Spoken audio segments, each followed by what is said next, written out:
Starbase. Oh, very fun. Huh? You on my Starlink? Yes, I. Oh wait, am I actually? I don't know if I am. We'll see if it works.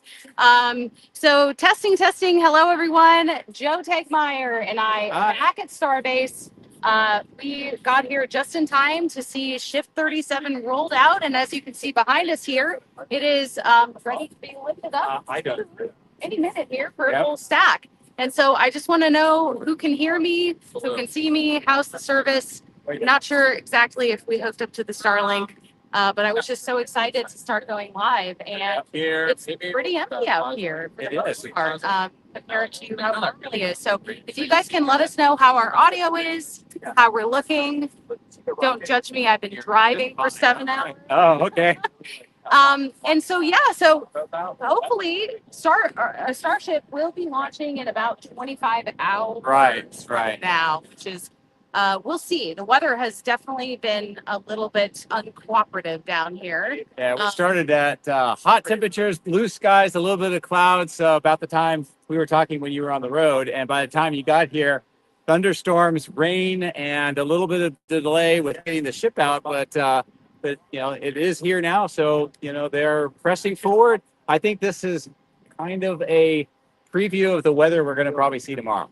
Which would be totally launchable. We could make this work. SpaceX could make this work. Right. I think so. I mean, their criteria is probably going to be whether there's active lightning in the area, if it was super high winds, wind shear, those kinds of things. And right now, we're not getting any of that. What we are getting, unfortunately, is clouds at the upper altitude. So as it would be launching and climbing away, we would lose it into the clouds.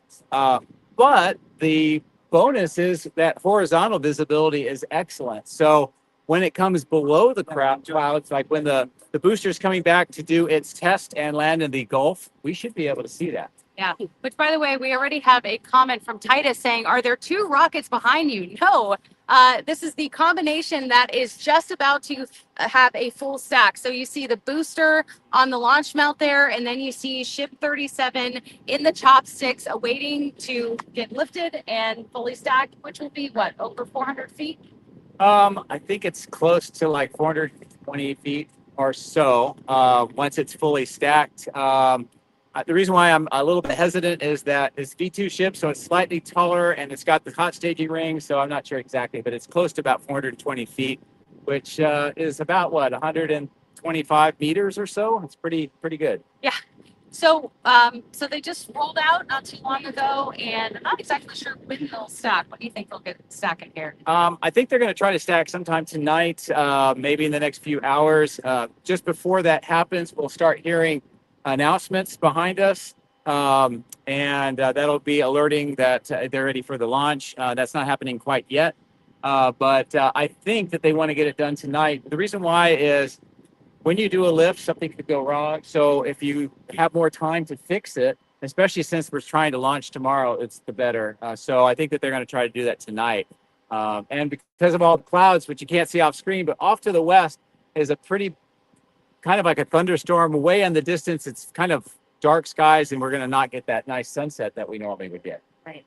And it was it yesterday? I'm losing track of time because I've been driving all day. Was it yesterday that they loaded the 8 Starlink simulators, or was it today? It was late last night into this morning, and that's the middle. It is, and that's a good point. Some people were deciding wondering if they're going to use the Starlink loader device or if they're going to do it the old way, where they have people up on man lifts and kind of put it individually, and it turns out it was the latter right now. So at least for Ship 37, it's just the old way. Now, I've heard that Ship 38, they actually tested using that loading system. So maybe we'll see that for the next launch. Well, I think what would be great is if we can actually see this payload deployment test take place. One of the interesting things about this series of launches that we've had, Flight 7, Flight 8, Flight 9, you and I have been basically saying the same up until things went wrong. And so we're really hoping that this time SpaceX is actually able to meet all of the objectives that, well, quite frankly, they've been wanting to have these things tested since January. Right. Yeah. So it's kind of like you said, January, March, May, and now in August, the script is almost the same. Yeah. But there are some, big things that they need to get data from, and that's what they're hoping for. The liftoff up to MECO, the separation, and up to near orbit, they kind of have data on that, even though afterwards it wasn't so great. We had a few other things that happened. But it's after that point where they've gotten basically nothing. And what they really need to do is just really demonstrate that they can do the payloads, because Starship is going to be very important to be launching the next version of the Starlinks. And that's where SpaceX is getting a lot of their revenue. And then, of course, the design of the ship with the flaps, the catch point, that has been changed, and they need to get data on that. And finally, the heat shields. And that's really something that they need. Absolutely. And I'm not sure what setting that is for the people, because I know some people don't know if they're doing a catch or not. They're not doing a catch. So I Right. think it's important to reiterate that no, they will not be doing a catch. I know a lot of people were looking forward to that, especially if you plan to be here in person. It's Right. quite a sight, but hopefully they'll do that. What do you think we will have another catch? Well, that's a good question. They're not doing a catch this time because they're doing a bunch of experiments to test the operating envelope, the structural strength of the booster, and some of its interior systems, and with engine out capability. So that's why they're doing that. There is some speculation that the next launch they may do a catch of the booster, because that'll be the last time that this tower, this launch pad, is going to be used. After that, this is going to be scrapped because they're only able to support the V2 ships. All the next generation ships have to use the new tower. So what we see behind us right now, there's only this launch and one more to go. And they may decide, let's go ahead and catch the booster for the last one, because if something goes wrong, they're going to be ripping this stuff anyway. Right. And let me just show you. So we have pad 1 or pad A. Tower 1. I'm still going to call it tower A or Right. whatever, pad A. And then you also have the second tower. And so then this one go bye-bye. They'll build a new and improved one. I think we're still trying to figure out what is actually going to happen. The reason why is that the new tower is the template for what we're going to see out of Kennedy Space Center. They're already building duplicates of that with that whole new system. And it's really designed for that rapid reuse that this one behind us has proven that it can't do. Right. But out at Kennedy Space Center, they've also been showing through the environmental assessment process that they want to build catch towers. So I guess it's possible that this could be reconfigured as to a catch tower, or they could reconfigure this to be just like Tower 2. And I'm not sure if we know 100% sure which direction that they're going to go with that. There is also some talk that kind of behind us here on the mudflats, there may be another tower built out in here. And if that is in fact the case, then the need for this tower goes away. So a lot of uncertainty and a lot of big changes yet again to come here at Starbase. So I was also going to add that driving down Highway 4, I noticed these concrete walls that I don't remember last time. So we have, unfortunately, more restriction. Visible access is not quite what it was before. And it's not just walls that they're actually putting up. They're also putting large buildings up, which effectively are big walls. Yeah. And those are cutting off a lot of the views that we normally had. One of the biggest examples of that is the Giga Bay, which for the first time, they actually had part of their main foundation pour today. Wow. So kind of breaking news while they're bringing the ship out. But that's going to be a 2-phase project. The first phase is going to be about the size of 6 of the mega bays. And then once that is completed, then we're probably going to see the 2 mega bays go away. And then they're going to extend that Giga Bay to be 24 stations. It's going to be gigantic. Wow. You know all about gigantic things Yes. out of Giga, Texas. Yeah. By the way, thank you, Fordman Mark, for the super chat. Gas money for the sheriff, except for I drive an electric car. So I do appreciate the super chat and everyone watching. It looks like we have some more people watching. So if you guys have any questions, please leave them. I'm having trouble pulling up the questions, however, with the format here. But yeah, I mean, we are, the weather probably will hold. Hopefully we'll see a launch. I know that they want to launch tomorrow. Right, they do. I want to rip the Band-Aid. Let's get out of these V2 ships, man. Yeah, I've been saying this. I kind of have IFT1 vibes from the standpoint of IFT1, Ship 24 and Booster 7 were ancient, and they really wanted to get rid of them. And so they launched that system knowing that it wasn't going to be recovered. This is sort of similar because the V2 ships, they've gotten some data, but from all accounts, it hasn't been the successful year that they were hoping for. Some people have said it's almost like the lost year. I don't think I would go quite that far because every time you fly, you get data, and it's helping them refine the designs, and it's affecting what they're doing with V2s or V3s. But Someone said the lift's moving. It doesn't look like it's moving to me. okay, well, we'll keep an eye on that. But I hear stuff. Do Yeah. you see it moving? I don't. I hear a kind of equipment backing up, and I haven't heard the alarms that usually go off saying that the ship. So there's definitely alarms. Yeah, there would be. What did it say? It'd be like kind of that sound, and it'll say clear the area, that kind of stuff. So there'll be a voice, and I know that's bad, but it's about like that. Hopefully, if you stick around, you get to hear it live.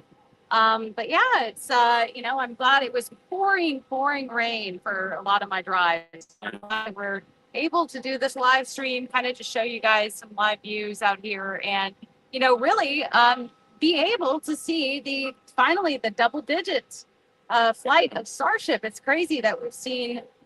I guess we've seen 8 in person, Right. 1 virtually, which people still claim was the best one. Right. 5 catch. And now, flight 10. Yeah, I can't believe it's already at flight 10. On the one hand, on the other hand, I know SpaceX was hoping they'd be more like on 15 or so by now. Yeah. But the first catch, the cool thing is SpaceX isn't really known for being nostalgic for some of their old hardware, but Booster 12 is actually being fitted for a display, so it's going to be around the first booster to be caught, and it's going to be on display somewhere here at SpaceX. And, oh my gosh. hopefully, I think it'll be open to the public to some degree, so you'll be able to see it up close. That will be so awesome. So Barney wants to know, is it raining here? It is slightly misting. Just a little bit of spits here and there. Yeah. Couple drops, but we're managing. It was a couple of hours ago. Yeah. Is weather a concern tomorrow? It is. Kind of touch and go. It is a concern, but we're optimistic that if they have the window, they're going to go for it. And it's a 60-minute launch window, by the way. So they have some time. Yeah, it's just going to be timing when the thermals develop, when we're going to see maybe thunderstorms develop, and then they will dissipate. And what time does that happen? And is it meet the criteria for the launch? The problem that we have here is it's very humid and it's very hot, and that gives us an unstable atmosphere. So that means thunderstorms can pop up, but they tend to be more or less in one area, and then they dissipate and they go away. So it's not like a front's coming through where you have this big swing of storms. By the way, I'm gonna see if I can switch it around. Oh, actually, how do I do this? Maybe I can't, because I want to zoom in. Okay. And see if I can show them the humans for scale. It looks like they're working on part of the base of the tower right now. I don't know if it's cladding or if they're inspecting something, but it's away from the ship. Gotcha. Actually, I can't zoom in on this, so this is not great. Oh, really? So maybe I should put it back to what it was. Okay. Yeah. Well, the limitations of live streaming with the software that we have, I suppose. Yeah. So yeah, are there any other questions from you guys? We have Barney watching from the UK. Nice to see you. And unfortunately, I guess for all the Europeans, it's going to be an early morning for them. Yeah. Whereas we have the reverse now. Those first few launches, we were getting up so early, and it was rough on Ellie in space. Yeah. So I quite like the evening launches, but it depends on where you're watching them. Yeah, well, it's driven by their desire to have light conditions in the Indian Ocean when it returns. And to do that, we have to launch late in the day here, and it'll be flying over the Atlantic while it's in the shadow of the Earth. So that's going to be an interesting thing, is if the payload bay opens and if they're able to send out the Starlinks, that's going to be great, but it's also going to be in the darkness. So Yeah. I'm not sure what we're going to see. Hopefully they have a plan for that. Maybe they have IR cameras or whatever on, and a little camera on the dummy satellites, and as they fly away, it's like a drone view. I don't know. But then later, after they do the the deorbit burn demo, and then they start re-entering, they're going to be entering into that sunrise. So we'll start getting light around that time. So we have some people saying, wow, you're so lucky. You're so close to it. Where's the ship? So I'm panning up here. You guys can see the booster, and then the ship kind of looks like it's a little bit behind it right now, but it is in the chopsticks getting ready to be stacked, hopefully pretty soon here. I'm actually surprised because it's been sitting there for quite some time now. Well, I mean, it got here about an hour and a half ago. Yeah. So most of the time, they take a little bit of that time to get it lifted up. For this one, as I mentioned at the beginning here, they may want to try to do the lift earlier so that if there's any problems with the lift, they'll have more time to fix it if they're going to really try to launch tomorrow. So we're all waiting right now to find out for sure. But yeah, so the point is we're really close to a rocket that could be launching tomorrow. And this is unlike anywhere else in the world. So if you ever have a chance to come to Starbase, I recommend you do it sooner than later, because views like this, I don't know how long they're going to remain. And I know a lot of people want to time their trip around a launch, especially maybe even a catch, but amazing things can happen here that you can see from the ground on non-launch days. We saw this ship roll out today. So just seeing this giant ship go down Highway 4. So you can still, see pretty crazy things, even Right. if you aren't able. And sometimes people, they do intend to come for a launch and things get scrubbed, or there's multiple delays for several reasons. Maybe there's a boat in the exclusion zone. Not that that's ever happened before. Or, a helicopter or whatever. So it's like, there's still, it's still worth the trip. It is. And if you can get here earlier than later, just take advantage of the fact that you can get to this close and you have a lot of the access. They're going to continue to build infrastructure, and this is going to become much more of a mature operating base. And when that happens, I think the access is going to go away to some degree. Yeah. I was asked earlier, do you think that SpaceX would ever be able to essentially take over the public beach and we would have no access to this?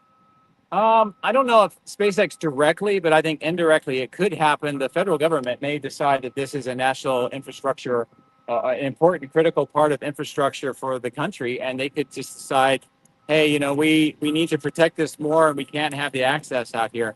That is possible. Will it happen? I don't know. But considering how much of our space program plans, the moon with the HLS lander and the Artemis program, and maybe some ties to Mars with what our government wants to do, this is going to be a critical part of that plan. So Ellie's brought the umbrella out because the rain is starting to pick up again. Yeah, I'm looking back. They're not stacking it yet, but I will reposition. So what you're hearing is noises, but they're not actually shipped yet. So, yeah. But yes, it is starting to rain again. At least it's not pouring. Yeah. But I do think this is a preview of what we're going to see tomorrow. And the big question is, will they be able to have a window enough that they're comfortable enough to launch this? And, as important it is to launch, get visibility, to track the booster when it comes down and all of that, I think they can get a lot of that through telemetry. It would be nice to have the visuals, but what's going on? This is just, I don't know. Looks like maybe my mic is glitching out. Can you guys hear me? Because the receiver, I don't know what it's doing. Maybe it's getting wet. I don't know. Is the sound still good? If you can let us know in the comments. I don't know. Huh. You're 5x5, yes. Okay. Doing weird things. All right. Sorry. We can see the receiver for the DJI mic, and it's like spazzing out Yeah. on its end. So yeah, but anyway, because the raindrops. Yeah, just to go with that, to finish that thought of is they can get a lot of the data from the telemetry, what they want to do for the test for the booster. But what's really the most critical part of this is everything after the ship gets into near orbit and getting it into the Indian Ocean. And so if the conditions there are perfect, and this is like this, they may decide, let's just launch it anyway, because we need that data on the other side of the Earth. So I'm not sure what goes into their calculations, but I'm sure that they're thinking about all kinds of things like that. Yeah.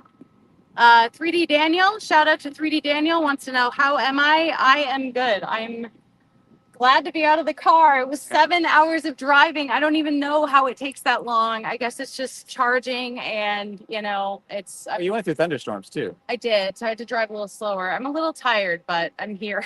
Yeah. But I'm excited. I'm glad that I'm here, and I really hope that it goes tomorrow. It's hard to believe that the last launch was almost 90 days ago, May Yeah. 27th. It's kind of interesting when you think about that, because in between they had a pretty major issue that affected not only the ship that was supposed to fly on this flight, but also the testing site. And they've had to go through a lot of very interesting MacGyver kind of being creative to get us to this point. And they were still able to do that in a relatively normal window between flights, at least what we've had up to this point.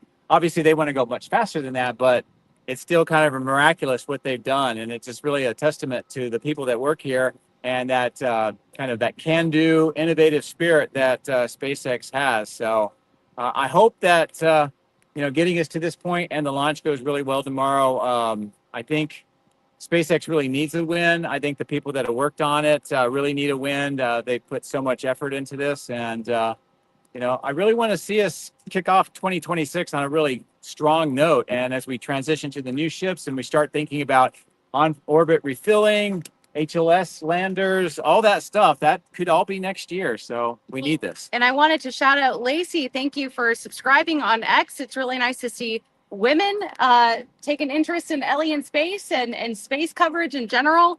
And I appreciate you watching. And someone else asked, who's the guy? So Joe Tegmeyer and I have been, co-hosting coverage down here basically from the beginning of Starship launches. Yep. So you are the brains, and I am I don't know. You're the whole program. I have some background in space, and that's really what my original goal is to be in the space business. And I'm just glad to help out Ellie. And you could basically work for SpaceX. I mean, you might as well. I don't know. If I told people that you worked for SpaceX, I don't think anyone would doubt me. But you don't. Oh, is it on IFT1? Somebody accused you of getting a NASA engineer? Yeah. I mean, you could be an astronaut. That was my goal. I hope someday you get to go to space. Well, with stuff like this behind us and commercial space and the need we have to have completely different skill sets on another scale if we're going to be going to Mars and doing a lot more in space. And that means that they're going to have to open up the opportunities. And I'm kind of hoping that would include me. So we'll see. I think it could happen. I see it. I want to fly this thing. Yeah. Okay, so it's still not moving. So not much has changed, but it is pretty loud back there. Yeah, they have some people around the base of the ship. Looks like maybe they're in the beginnings of checking and making sure everything's ready to go. There's a few preliminary stuff that they need to do on the stand as well. So that may be it. And hopefully we'll see that lift here very soon. I can't tell for sure, but one lift is up near where the quick disconnect is. So maybe they're looking at that. I don't know. They're working on the QB. Okay, so they're working on the quick disconnect right now. Confirmation. That's what the man lift is up on. Awesome. Yeah. See, I wasn't too far off. Yeah. Just glancing over there, trying to figure out what's going on. You know everything. I don't know. You do. Yeah. So that's interesting because the MacGyvering that they had to do to be able to do the static fires and the spin prime here required a kind of an innovative adapter plate to be put onto the quick disconnect to connect to the temporary cryogenic hoses and systems that they had on. Okay. So in case people are watching that have no idea what you just said, let's just give them a little recap. So in June, we had something really crazy happen at the main testing site at Massey's, which is down the road. Essentially, there was an explosion, a lot of damage. They needed to repair it. And if that's their testing site, what are they going to do? It's going to take months to repair. So they were able to adapt this launch pad in order to not only, launch a rocket, but to static fire test ships. Right. And this is not designed for ships. So they had to design connectors that would allow some of the new systems that they had to put together to connect to the booster system. Oh, I just saw and to the ship. And this adapter plate for the quick disconnect is just where all the cryogenics go in, the power and that sort of thing. Maybe that's why they're checking the quick disconnect right now, making sure that it's ready to go to connect to the original quick disconnect higher up on the tower. So that may be what they're doing, inspecting that. Yeah. Well, how about this? Maybe when it starts moving, we restart the stream. Okay. Sounds like a plan. Hopefully a little bit later. And I'm hearing some thunder, and I just saw a lot of lightning. yeah, it's off to the south of us right now. So hopefully it will stay down that way. Yeah, it's making me a little nervous. But thank you guys for watching this, and let me just give you one last look at the beautiful Ship 37, about to be fully stacked here, but not quite yet. So I can hear the thunder in the distance, and Yeah. the Well, weather has been definitely a little bit touch and go I out have a here. feeling we're going to be talking just like this tomorrow. Yeah. What's the weather doing? I can see lightning. I can't, Can you guys hear the thunder? Okay. I know I'm a little bit of a fraidy cat, but all right. So thank you guys for watching, and hopefully I'll be back on soon.